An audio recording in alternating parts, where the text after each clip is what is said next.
ఒకానొక ఊరిలో ఒక టోపీల వ్యాపారి ఉండేవాడు. అతడు రోజూ గ్రామం నుంచి గ్రామానికి తిరుగుతూ తన తలపై టోపీల బుట్ట పెట్టుకుని అమ్మేవాడు. ఒకరోజు చాలా దూరం నడిచిన తర్వాత అతనికి బాగా అలసట వచ్చింది. చెట్టు కింద కూర్చుని కొంచెం విశ్రాంతి తీసుకుందాం అనుకుని నిద్రపోయాడు. అతను నిద్రపోతుండగా చెట్టు మీద ఉన్న కొన్ని కోతులు అతని దగ్గరకు వచ్చాయి. వాటికి టోపీలు చాలా నచ్చాయి. ఒక్కొక్క కోతి ఒక్కో టోపీ తీసుకుని తలపై పెట్టుకుంది. అన్ని కోతులు టోపీలు వేసుకుని ఆడుకుంటూ దూకుతూ ఆనందించాయి.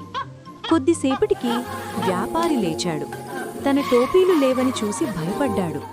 పైకి చూసేసరికి కోతులన్నీ టోపీలు వేసుకుని అల్లరి చేస్తున్నాయి. అతను చాలా ప్రయత్నించాడు, కాని కోతులు టోపీలు ఇవ్వలేదు. అప్పుడు వ్యాపారికి ఒక తెలివైన ఆలోచన వచ్చింది. కోతులు మనం ఏది చేస్తే అది చేస్తాయి అనుకుని కాసేపు కోతులతో ఆడుకున్నట్లు చేసి అతను తన తలపై ఉన్న టోపీని కింద పడేశాడు. అది చూసిన కోతులు కూడా తమ టోపీలను కింద పడేశాయి. వ్యాపారి వెంటనే అన్ని టోపీలు తీసుకుని బుట్టలో వేసుకుని కోతులకు సెలవు చెప్పి సంతోషంగా తన దారిలో వెళ్ళిపోయాడు.